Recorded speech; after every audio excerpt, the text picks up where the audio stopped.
Good morning, good afternoon, everyone, and welcome. As Sarah said, my name is John Mitchell, and I'll be acting as your moderator for the next hour and a half.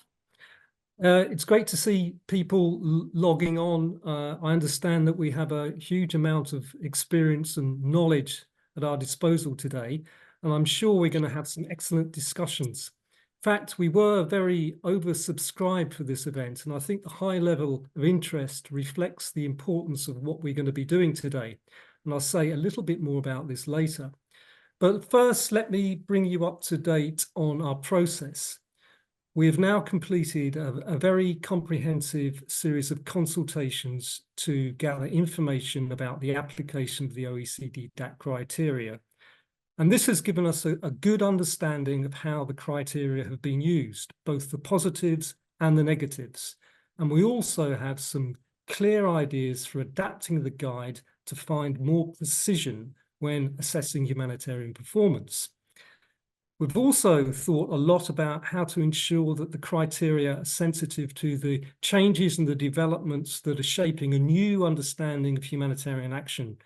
And remember that our original guide was published in 2006, nearly 20 years ago. And the humanitarian world looks quite different today to what it did then. So before our writing team starts to draft the new guide, we would like to validate our findings to make sure the guide is as perfect as it can be. And that, of course, is the aim of this validation workshop today. So let me run you through how we proceed. So Molly, if we could have the first slide, please. We're going to begin with a review of the main findings from the consultation phase and follow this with a presentation of our suggestions for the revised guidance. Now, there's a lot of substantive content here, and when you're listening, can I encourage you to home in on the key points that you want to make and take these into the breakout groups. And the aim of the breakout groups is to help us test the proposed outline of the guide itself. We have a total of 5 breakout groups, one of which is in French. And if you do have any clarifications during the presentations, do pop them in the chat, and we'll make every effort to address them as we go. Now, I did mention earlier how important this work is, and I know that I'm preaching to the converted, but it's worth reminding ourselves very quickly of some of the reasons why. First, the humanitarian system depends largely on its evaluations for its accountabilities to a wide range of stakeholders, including donors, taxpayers, and crisis-affected communities.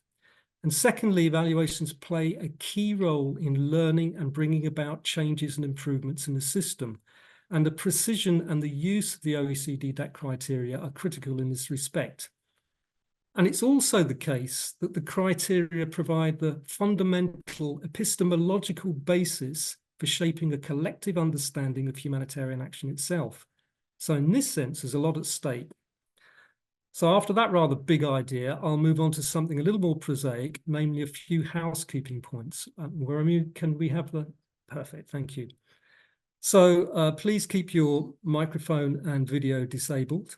And as I mentioned, do post any clarifying questions in the chat.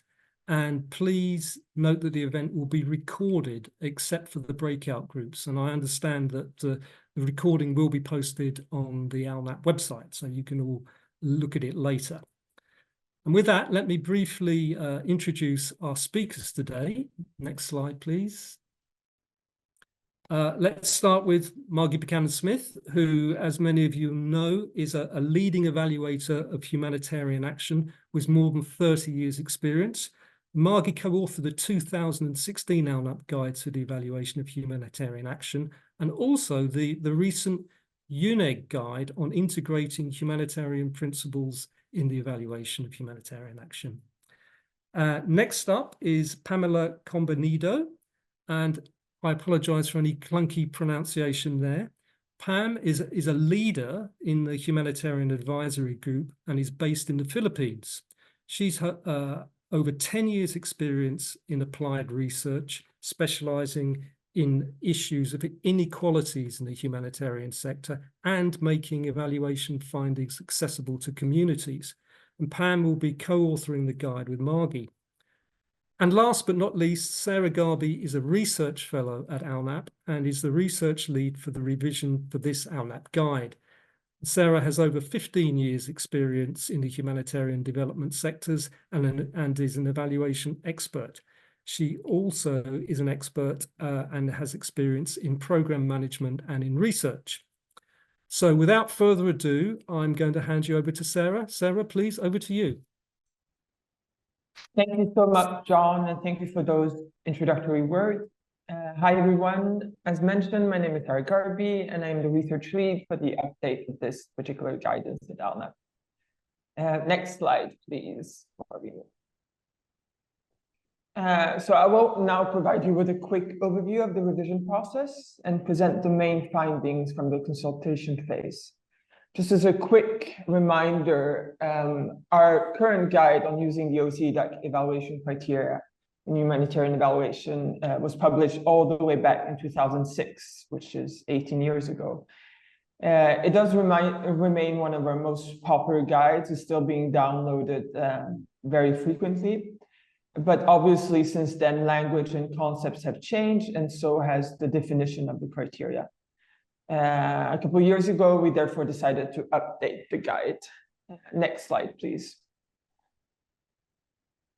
Just a few words on how we've gone about the revision process. We would very much like for this new guidance to be applied in practice and to be adapted to the needs of our members and users. We therefore designed the revision process, which is participatory and evidence-based. Last year, we commissioned and published a literature review to see how the criteria are actually used in practice.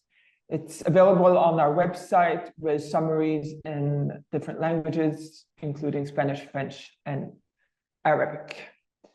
We then embarked on an extensive consultation process with the humanitarian evaluation community. We organized a number of consultation events, and we also launched a survey to gather more views.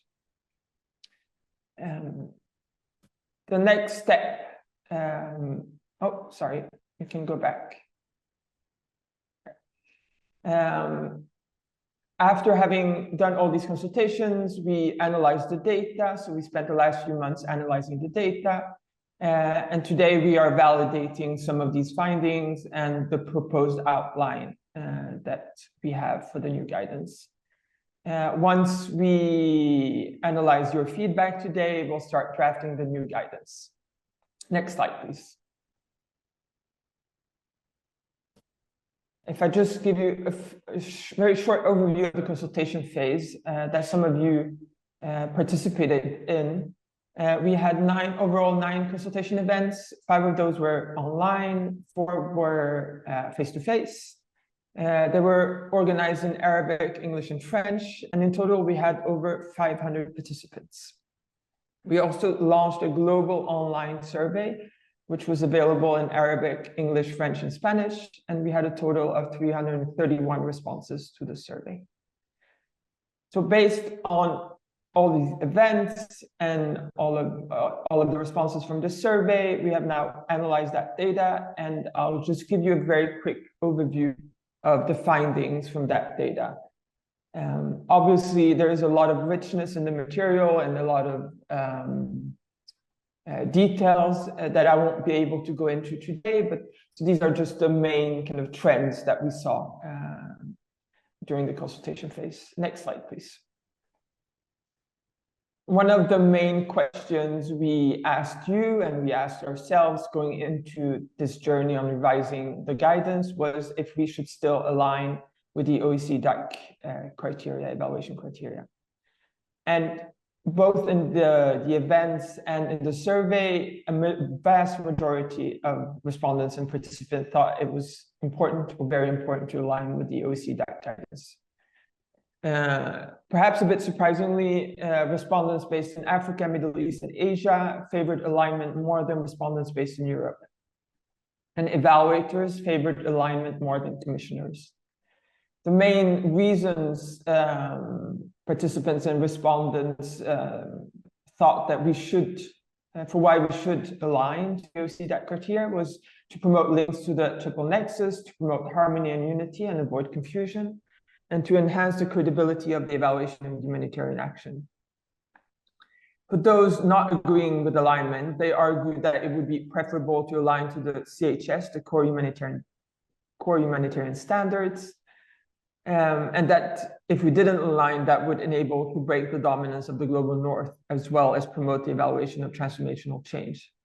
But overall, in the consultation events and in the survey, the really vast majority thought that we should align. And next slide, please. We also asked questions around flexibility and standardization. Survey respondents thought that flexibility is more important than standardization, or that they're equally important. Very few, a small minority, thought that standardization was more important. On the other hand, we also received a lot of comments that standardization and flexibility are not mutually exclusive and can complement each other. In the consultation events, flexibility emerged as a crucial theme, with participants calling for a balance between standardization and adaptability, especially in dynamic emergency responses. And overall, flexibility was linked to contextualization, to cultural sensitivity, to promoting local definitions of success. Next slide, please. In the survey in particular, we did get a lot of feedback, detailed feedback on all of the specific criteria, which I won't be able to go into in detail, unfortunately, but here's a quick snapshot of what we heard. Perhaps not surprisingly, survey respondents thought that impact is perceived as difficult to evaluate and as more relevant in protracted crises than in emergencies. Coverage is perceived as seldomly used, which is confirmed by the literature review. And most respondents thought that coverage should more clearly capture issues of inclusion, equity, and meeting the needs of vulnerable groups in differentiated ways. As a reminder, coverage is one of the criteria in our current guidance from 2006, but is not included in the updated OECD DAC criteria from 2019. Several respondents also commented that coverage could be covered under other criteria such as effectiveness, coherence, or efficiency. Next slide, please. We also discussed connectedness and sustainability, both in the events and there were questions on these criteria in the survey as well. And the feedback that we got was that both criteria should be used, but with improved definitions. Connectedness is perceived as more relevant than sustainability in the evaluation of humanitarian action, by and large, even if they were both seen as relevant. Connectedness is perceived as more relevant. It was pointed out that both criteria are about taking a longer-term perspective, which appears to be generally welcomed as an opportunity to take longer-term development issues into account, and especially in relation to the triple nexus. There are some issues with the terminology of connectedness that were raised by several participants in the events and by respondents of the survey. Connectedness does not always well into other languages, and even the English word is seen as cumbersome. When asked which criteria would benefit from more guidance, the response we got was that impact, effectiveness, and sustainability / connectedness were the criteria where respondents thought we need more help, we need more guidance on these criteria and how to use them in humanitarian evaluations. Next slide, please. Of course, we also asked questions around cross-cutting issues and additional criteria. By and large, there doesn't seem to be a great demand for additional criteria. On the contrary, there was a fear or a worry that additional criteria will make requirements on evaluators even more unmanageable, especially if commissioners use all of the criteria. I think that's where that worry comes from. And according to some, because cross-cutting issues are not explicitly listed in the OECD DAC guidance, having an explicit list of cross-cutting themes in the new ALNAP guidance, just as we did in our current guidance, would provide an added value of our guidance. In the events, the themes that kind of were discussed most as meriting more of a spotlight were gender, localization, and accountability. Next slide, please. We also asked questions around positionality and decolonization, and most survey respondents found it important to include these themes in the new guidance. Those who did find it important or argued for inclusion of these themes in the new guidance thought that it was important to recognize that the OECD DAC criteria can be seen as rooted in colonialism, and that there is a need to encompass and promote voices from a wider range of contexts, including contexts affected by crisis, of course. Those who did not find it important, a small minority thought it wasn't important to include these themes, and they thought it would be too ambitious to include them, that it wasn't a concern of evaluation, and that it's unclear how this would link to the practice of evaluation. Next slide, please. The last finding that I'm going to present here today from the consultation phase is the format of the guidance. It was quite clear, actually, that the respondents to the survey preferred the traditional form of guidance, i.e. the current form that we have for our current guidance, which is a comprehensive, long-form guidance with real-world examples of how to apply the criteria. The second most preferred format was a checklist of key issues to consider. And the third most preferred was a one-page quick reference guide to the criteria and definitions. So either a very long format or just more one-pager type documents. So this was a very quick overview of the main findings from the consultation phase.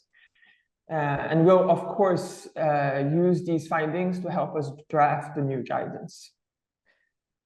Next slide, please. So at the end, once we had kind of finished analyzing all this data, we had to make decisions for the new guidance. And to help us in that decision-making, we identified 3 key principles. I'm going to go through the principles, and then my colleagues, Margie and Pam, are going to present what we are proposing for the new guidance. So the 3 principles are utility, longevity, and promoting evaluation for transformative change.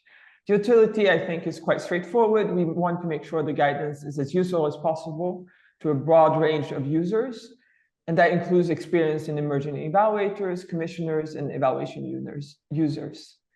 Longevity, we are being ambitious here, and we really want this guidance to stand the test of time and have a long shelf life, just as our current guidance has, and to be relevant for years to come.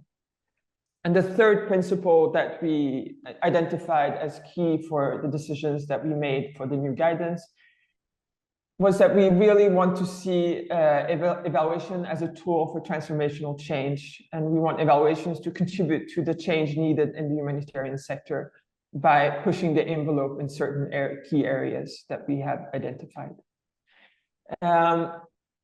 Once we have gone through what we propose for the new guidance, you'll go out in breakout sessions and discuss these.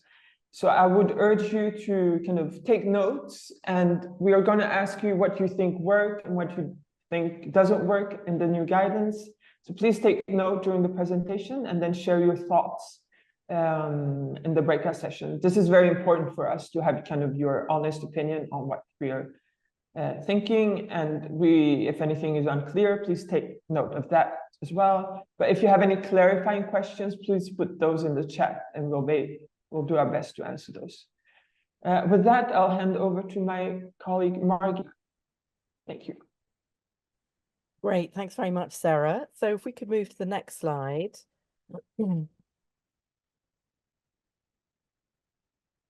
Yeah, so this is what we're proposing, and you'll see, I hope, how we've listened to the feedback and taken account of that.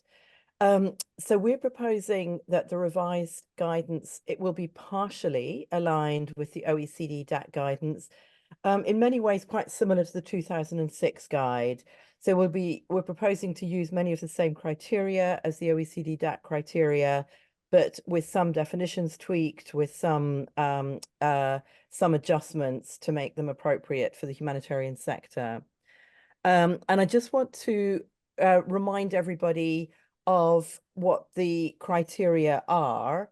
What we mean by criteria.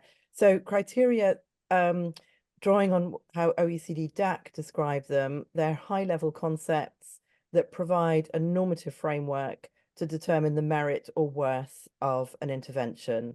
And one of the reasons for recapping on that is that we distinguish between criteria, priority themes, and cross-cutting issues that Pam will introduce you to shortly. So we're proposing that we include the criteria of impact, effectiveness, relevance, efficiency, and coherence. But as I already mentioned, tweaking some of the definitions and connectedness, we're really looking for better terminology to describe this, and certainly for clarifying that definition. So the best we've come up with so far is interconnectedness in English, which is perhaps slightly easier to understand than just the term connectedness, but we really are looking for suggestions here. So if you've got any suggestions, please put them into the chat or raise them in the breakout groups.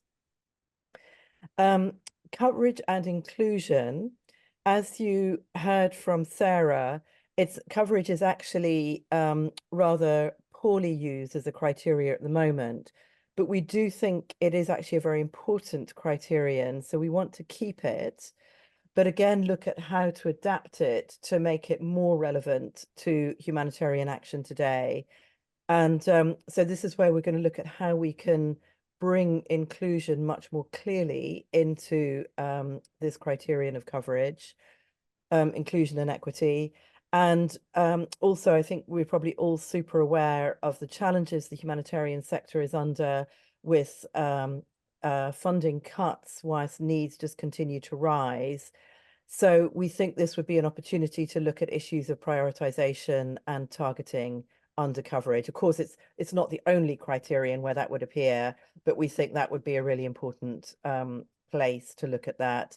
And coverage is also important if we're concerned with the impartiality of humanitarian assistance, to be able to judge or evaluate how impartial it is. Impact has also come up as one where the definition needs to be tweaked. It's obviously a challenging one in many humanitarian evaluations where you might be looking at a relatively short period of time to judge impact. And yeah, so how can you do that? So that's one that we'll also be looking at and seeing how we can improve the definition of impact and guidance on how to evaluate impact.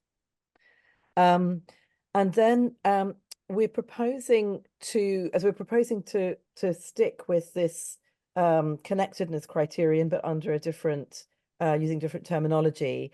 We're suggesting that we include a box on sustainability underneath connectedness or within connectedness, with examples of when it's useful to use the criterion of sustainability and when connectedness would be more appropriate. So moving to the next slide.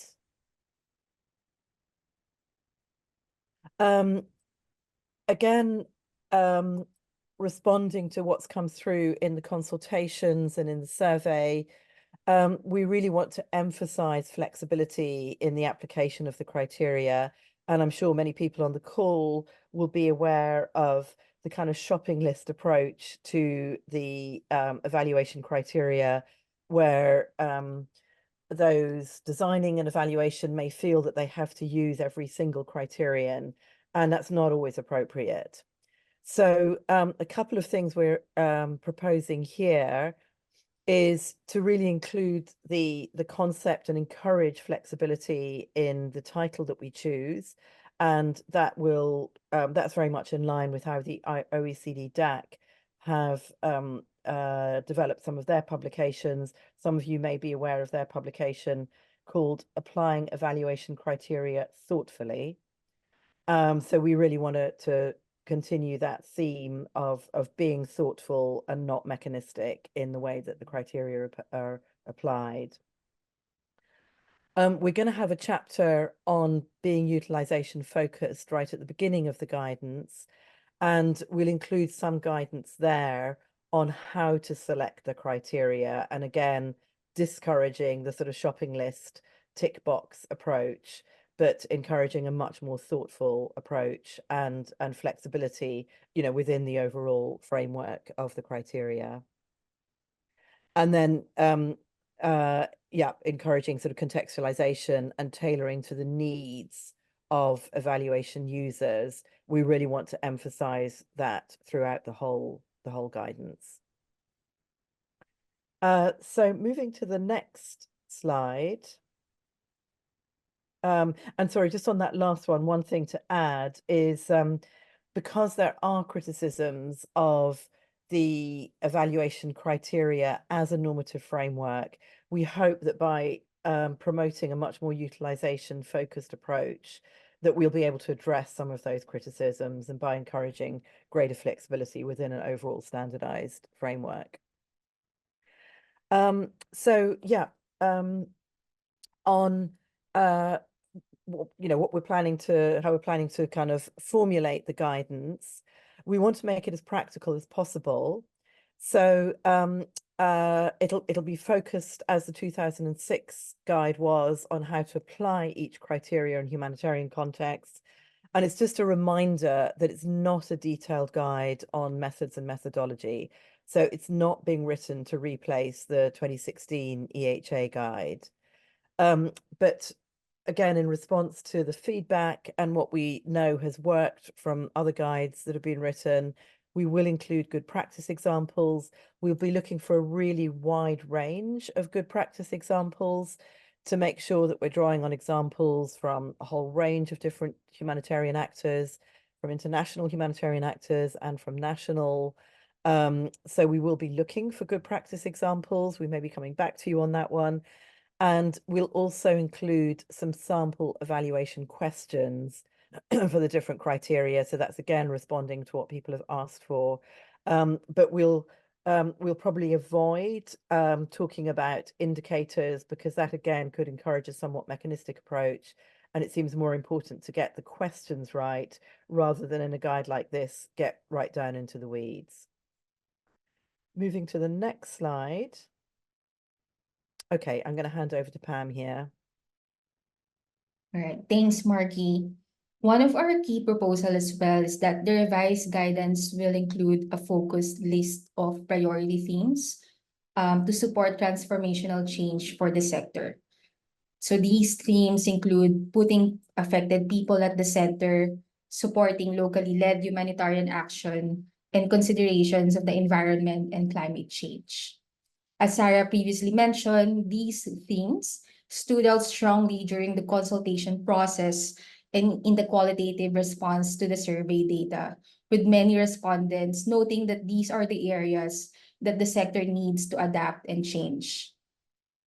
The priority themes are what's novel with this new guidance, and compared to the criteria, the idea of priority themes is to guide the focus of the evaluation on these specific areas or topics of importance.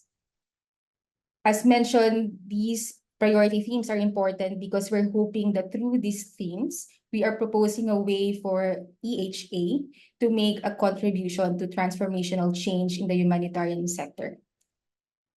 We've already had a bit of discussion as to how we're going to treat these priority themes, and our thinking continues to evolve. So we would really love to hear your feedback during the breakout session on what you think about these priority themes.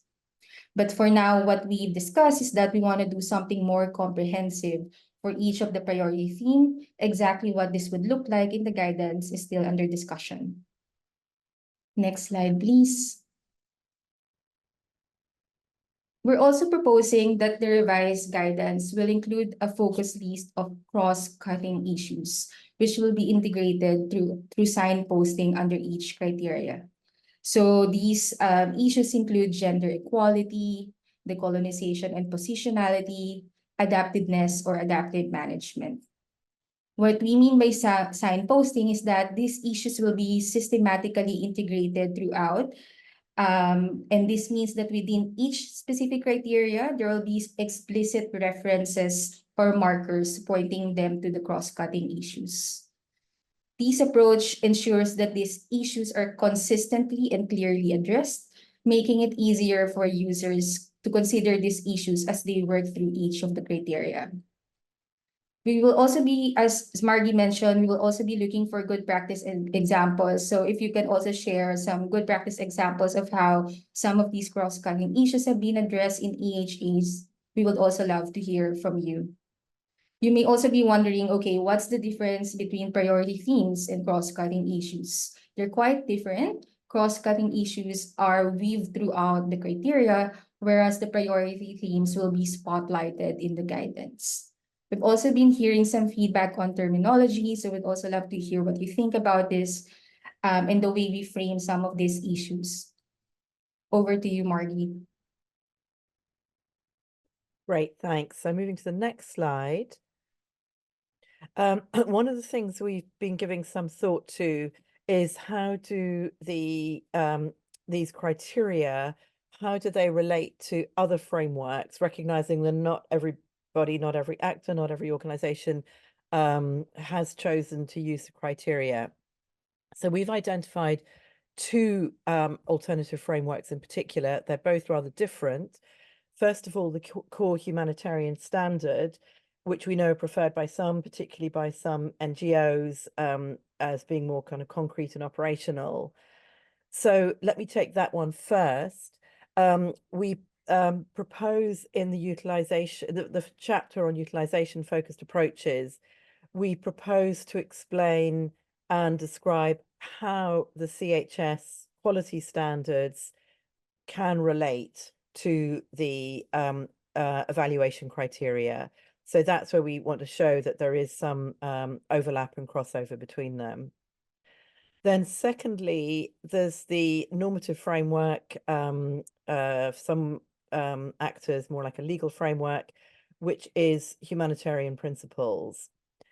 And for this, we recognize that this is a super important normative framework for many international humanitarian actors, but it's not the normative framework that all national and local actors follow or would subscribe to. So we want to be sensitive to that in how we integrate humanitarian principles throughout the guide. So we're planning to, as we go through each of the criteria, indicate how they relate to humanitarian principles, but we don't want to be entirely prescriptive on that because we do want this guide to be relevant and accessible to a wide range of different actors. So next slide, and I think I hand back to Sarah. Yes, you do. Thank you so much, Margie. So the last kind of proposal that we have for the guidance is that we actually will publish in two main formats in this first phase. So we'll publish next year in two formats. One will be a very kind of traditional comprehensive guidance, similar to the current guidance, long form. And then we'll also publish a brief and easily accessible version.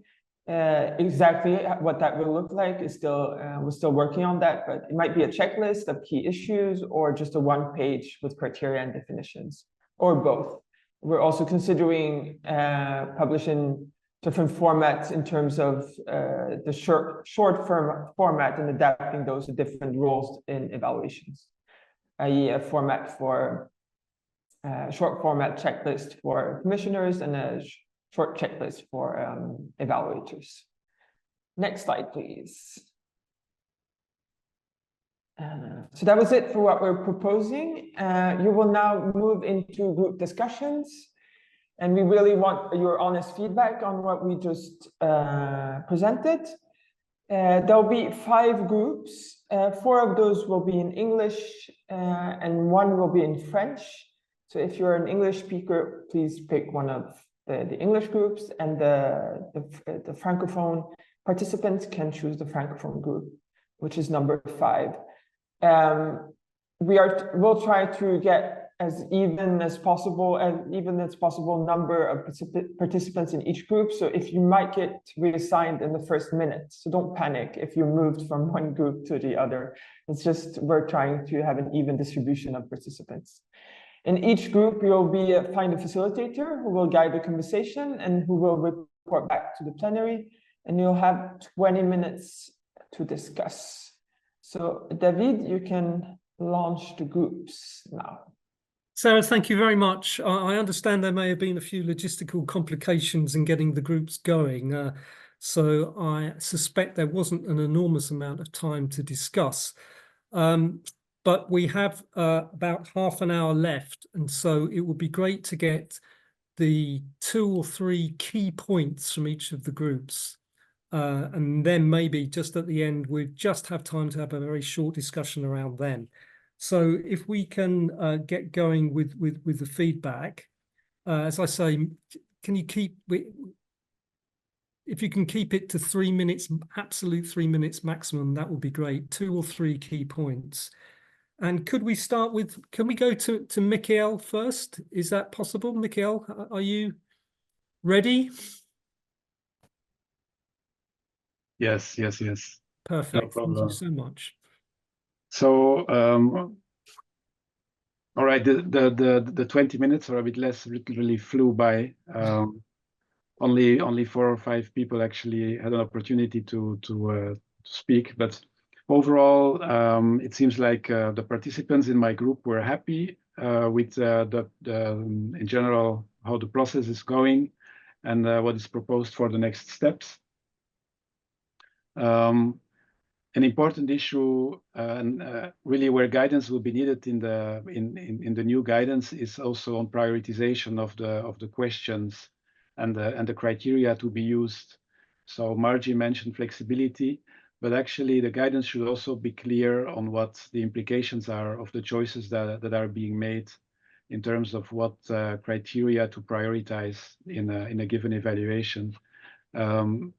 What the consequences are of choosing, for example, to combine efficiency and impact in one evaluation where very different methods will be required to get into sufficient depth on both. A third point I think that came out was related to the use of examples. So the group was very enthusiastic about that, but emphasized that the examples need to come from a broad range of contexts, different types of interventions, different types of agencies, and so on. And some participants also say that for them, not that much the examples, but also kind of more the text in cursive, coming under the formal definition about what the criterion is actually about, what good looks like, that this is for them the most important thing. The examples can be taken from real life, but they can also be invented by the authors just to be very clear and easy to grasp, more as an illustration than as an alternative definition. And then a final point I think is important to mention is that human rights was mentioned, possibly as a cross-cutting theme or a priority area, but it could also be considered as a different reference framework altogether. But for many stakeholders, human rights is also an important dimension, and there is a whole set of criteria and questions that come around that, similar as if we would be using the humanitarian principles or the CHS as a reference. So it would be good to talk about human rights as well. Over. Thank you. Michael, thank you so much. And thank you so much for being so clear and concise. 3 really interesting points about implications, choices, the use of examples, and the point you make about human rights and alternative frameworks. So that's really helpful. Can I also, just before we go to the next group, remind people that if you want to, please do raise any issues in the chat, and we'll do our best to monitor those as we go. So let's now go to Juliet. Juliet, are you ready? Yep, definitely. Good for you. So there was some nice positives and affirmations. One was on the combination of having the short pages and also with the longer, more detailed aspects as well, that was very practical and useful. There was an agreement that the connectedness is often confusing, can often get interpreted as coherence. There was a suggestion, but we couldn't suggest anything more better, but perhaps to define sometimes what it's not would be a useful approach. And then also there was a positive about the alignment of the explanations about the with the other standards, but again also useful to note the divergences. So when they aren't aligned, like where do the differences come, is also useful to be pointed out. Flexibility is important and much appreciated in the guidance, but it needs to be guided flexibility was one of the suggestions. Actually, the importance of standardization is it mustn't get too diluted, and a kind of guided flexibility is important. The cross-cutting themes might well change over time. So how can we allow for that with the longevity, the expected longevity of the guide? Is there a way to incorporate that? And then we got left with an absolute cliffhanger, which we didn't have the answer to, which was how to fashion the culturally appropriate application and interpretation of humanitarian principles. And then we got sucked back into the room. So we got left with a massive cliffhanger. Juliet, thank you very much. And again, thank you for being so concise. And I suspect there'll be quite a few people hanging off cliffs when they're trying to deal with the humanitarian question. So you're not alone in that, I suspect. Can we go to Jess now? Jess, are you able to feed back? Yes, very much so. And yeah, we were really just starting to get into things, and time did really go very, very quickly. Lots of things that were quite similar from the previous two groups, really. Positive affirmations about what was presented, the alignment with OECD DAC, strong organizational alignment, a few people referencing that their organizations had recently revamped or redeveloped their own organizational guidance for evaluation, and it very much aligns with some of the thinking that they are doing, so they don't have to go back to square one, which obviously makes everybody feel pretty relieved. Really good to have the two different formats that are being proposed, and strong support for the cross-cutting themes and the priorities. I guess, and I know it was mentioned in the in Margie and Pam's presentation, but still some questions around how those two will work together. There was a suggestion that in addition to having gender as a cross-cutting priority, that age and disability inclusion should also be considered as an important cross-cutting issue as well. Questions, as have been raised in the previous groups as well, around the question of connectedness. And in terms of any other comments, there was a question around the scope of the sustainability criteria and the focus of that. So, for example, whether it will be on social and economic sustainability in addition to durability. So that big question around how that's actually defined, and a really important point as well around the suggestion around embedding and linking the CHS and humanitarian principles, and ensuring that there are also practical examples of those included in the guidance as well, to really bring to life what that looks like in practice. Lots of other important points, but I guess that's the hot take from our group. Yes, that's fabulous. Thank you. Great to hear that we're getting some affirmations as well. That's reassuring. I wonder if we can go to Michele now. I'm not sure, Michele, whether you want to feed back in French or English or both. But let's go to you and see how you're fixed. Kelly. Thanks, John. Well, we already had a small just review of the key ideas within the group in French, and so since most of the participants here is speaking English, understanding English, I guess I would just make it accessible to everybody else, and we'll present it in English. The time, yes, indeed, it was very limited for a group. So I would like to encourage or ask the organizers maybe to make the Jamboard or any other, online tool available so that participants could actually have a little bit more time to provide additional feedback and comments, because I'm sure there was a lot of that couldn't be addressed or couldn't be presented or shared within the group. I guess I will have two main points to share with the rest of the participants today. One, in relation to the cross-cutting themes of adaptive management. Several participants raised the issue of how important conflict analysis is, when conducting evaluations of humanitarian responses. And so it would be great, and we were just thinking within the group of whether conflict analysis could be inserted or could be just added to the adaptive management cross-cutting theme. It would be a sort of subset of themes within the theme, unless there's more consensus for making it a cross-cutting theme itself. So this is the first point. And then the second point that I would like to share on behalf of the group is the relative confusion that exists between coherence and connectedness.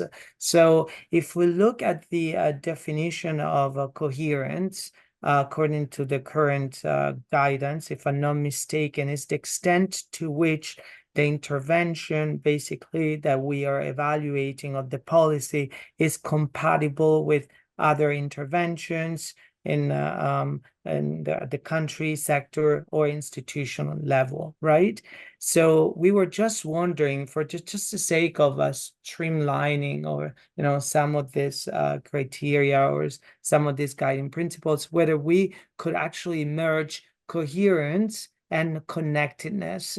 Because the way we see it is that if coherence is the extent to which an intervention is actually compatible with others happening today at the same time, maybe that coherence or that definition could be enlarged so that we could also look at the extent to which a policy, an intervention to be implemented today is compatible with other interventions that are being planned in the medium and long term. So it's a sort of compatibility, not just with stuff that is happening today, but also with stuff that is likely to happen, with slightly different objectives, either now or in the short and long term. So the request from the group will be to reduce the number of criteria. And maybe it's a difference, but there's a difference because of the language, because this is also something that has come up. Not every single word that was presented today in the English presentation actually resonates with a French-speaking crowd. Of course, this is an eternal dilemma that we have. But I think that in that case, we just went beyond the terminological, challenge, and we try to put forward a possible solution to overcome it. So for now, we just have these 2 points, but overall, there's a general level of satisfaction, but also more thirst and more need to share, ideas and comments and feedback in the coming days. And thanks so much to the different colleagues. Just for the sake of information, we had 1 student, 1 planning specialist, 2 NGOs, 1 UN person. I didn't jot down everything, so it was pretty much sort of an assorted array of colleagues. It was just the same type of people, typology of a member in the group. Thanks. Kelly, thank you so much. Yeah, nice diverse group there. The issue of connectedness seems to be coming up quite a lot. In the time that we have left, maybe we could go back to the writers of the guide to get their view on that. But Michele, thank you so much. It was really, really helpful and very thoughtful, I thought. Can we go to Taya next? Yeah, hi. By the time we actually got started, we only had about 5 minutes. So if I would invite the colleagues who were in my room to please contribute to the Jamboard, because we started to have quite a great discussion there. Similar stuff around the relationship to core humanitarian standards and humanitarian principles, and just articulating that a little bit better. Where does protection feature was a question that came up in our group, and I see Sarah nodding, so this is obviously something resonating with her. Thank you very much. We went straight to the themes, and so Juliet, it's useful to hear that they might be changing, because obviously in this discussion we talked just now about gender equality, disability inclusion, but then you have sexual orientation, gender identity, gender expression, sex character. You have, you know, I would say that probably it's about intersectionality versus trying to hone in on one form of oppression. Where does the relationship, when we look at this, the three things together, so gender equality, decolonization and positionality, and then adaptiveness and adaptive management, they seem kind of oddly related to each other as all things in a bucket of cross-cutting issues. So that was just a question we had, is how were they selected? Is that the right relationship, or rather, is there a particular lens that needs to be applied to everything? I see, thanks, 100% behind intersectionality. Thanks, Amber. Yeah, so that's just the summary of our group. Brilliant. You got through a lot in 5 minutes there, so well done. Sounds cool. So I've been listening to the feedback and scrolling through the questions here. There are a few things, and just from my observations, that are coming up, which I'll just mention very quickly. One is this whole thing about connectedness, how to define it. And Juliet was saying, do you define it by defining it what it's not? Is that clearer? And then the Michele was saying, could you combine coherence with connectedness? So that may be one issue that the writers and Sarah might want to comment on.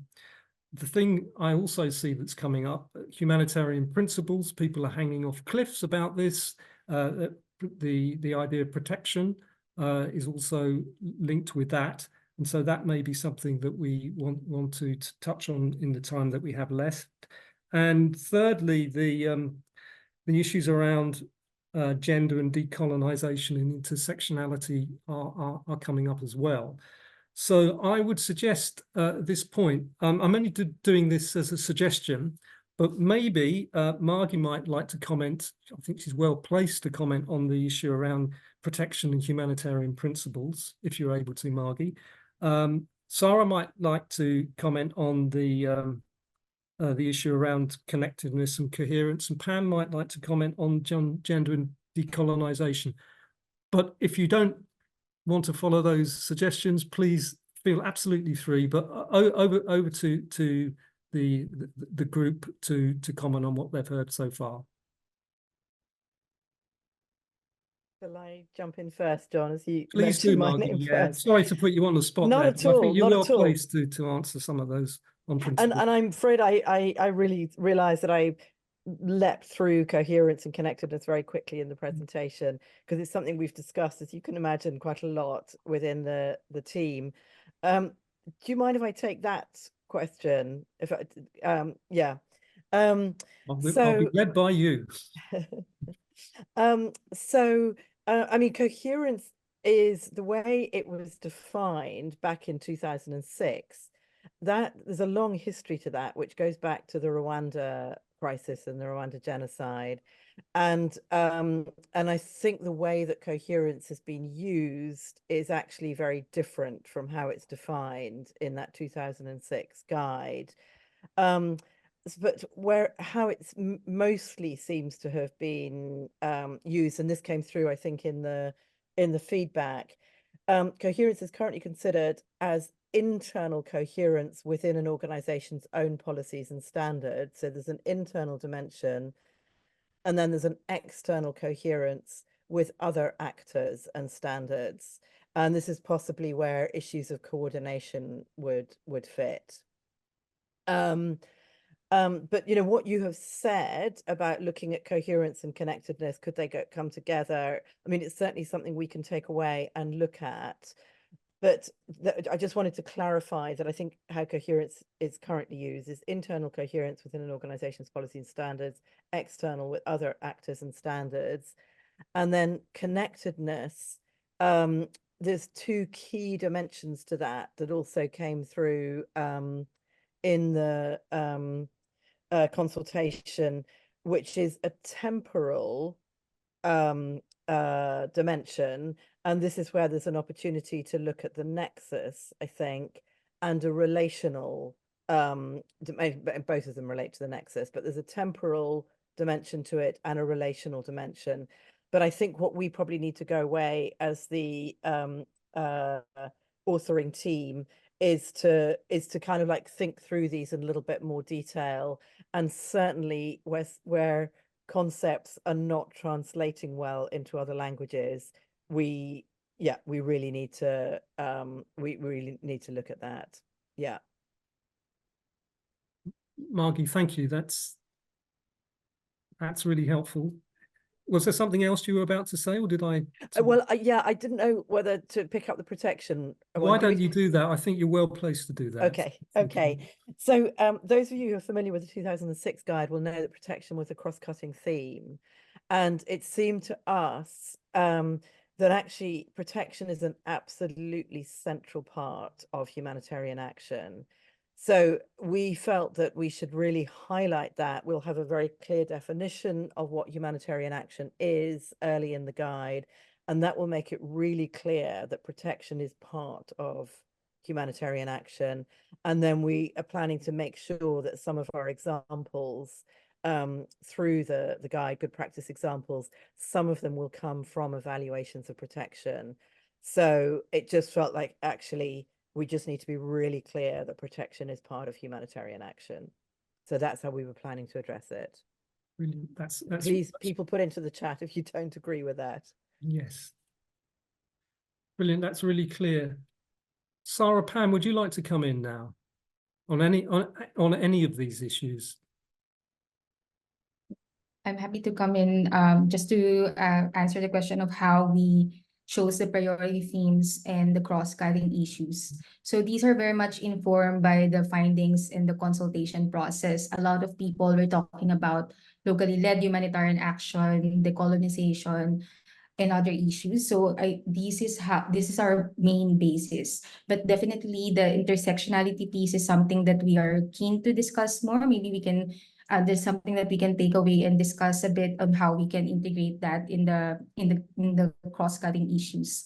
In terms of the temporal element of the cross-cutting issues, like what we're proposing is that the guidance will try to test be used for quite a while. We had a huge discussion on this as well. What will be those key important topics that will really stand the test of time? And these issues, I think there's a broad agreement that putting crisis-affected people in the center is like the key foundation of humanitarian action. So that's like an area that will definitely remain relevant throughout. Supporting local humanitarian action is also a key piece. And of course, that issue of environment and climate change is also very critical. So, of course, when we were discussing, there were some people proposing some priority themes, but the key question that guided us was how do we make sure that the priority themes can really support the transformational change in the humanitarian sector now and in the next few years to come. So just on the colonization, we've also had feedback around the terms that we will use. So just to share that some people find in particular difficult to link how M&E relates to decolonization. So we're kind of thinking, okay, how do we frame that? Is it about shifting lens or intentional shift in evaluation process or the way we evaluate intervention? So those are really important issues. So thank you so much for those constructive feedback. We'll make sure to take them into account. Thank you very much. That's clear. I'm just scrolling through the comments in the chat. There's one here from Boris. I think I know, that must be Boris Stringer, I'm guessing, but it might not be. He says, despite addressing important themes such as local voices and transformational change, the review of our guide appears to reinforce the values of international stakeholders than really addresses the question of what looks good for those affected by humanitarian action. Is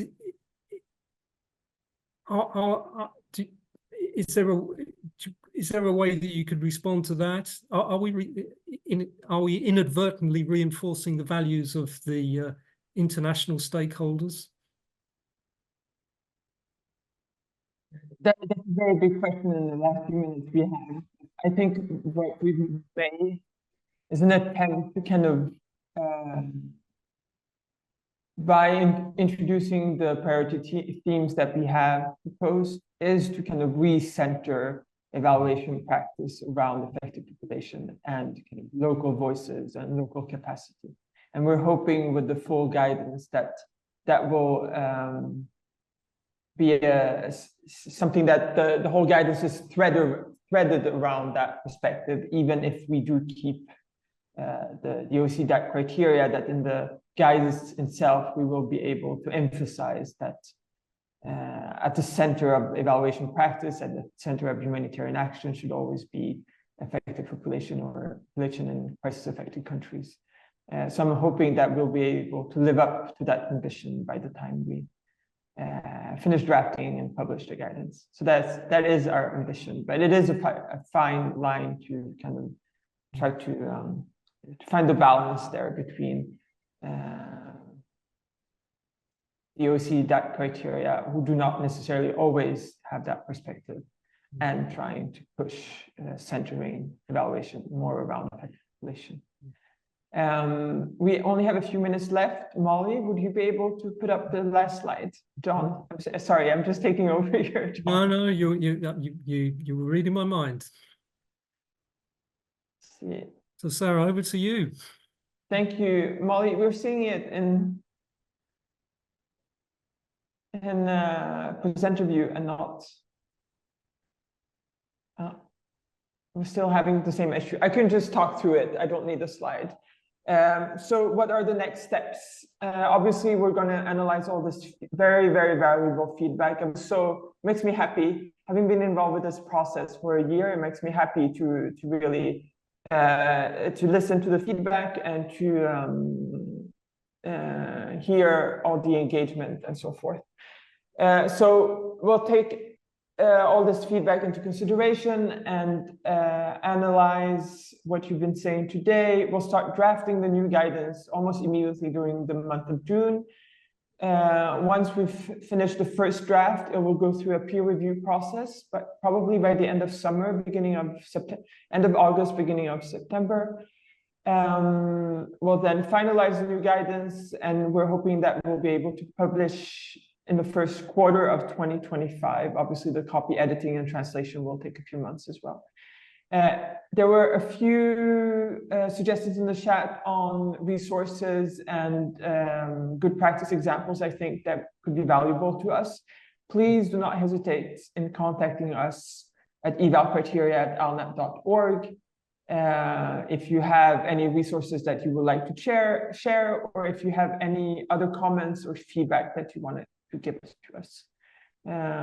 So please contact us. And the Jamboards will stay open for a few days. So if you want to add additional comments, you're more than welcome to. I would highly encourage you to do that. Thank you very much for everyone that participated and facilitated the groups. Apologies for the technical issues.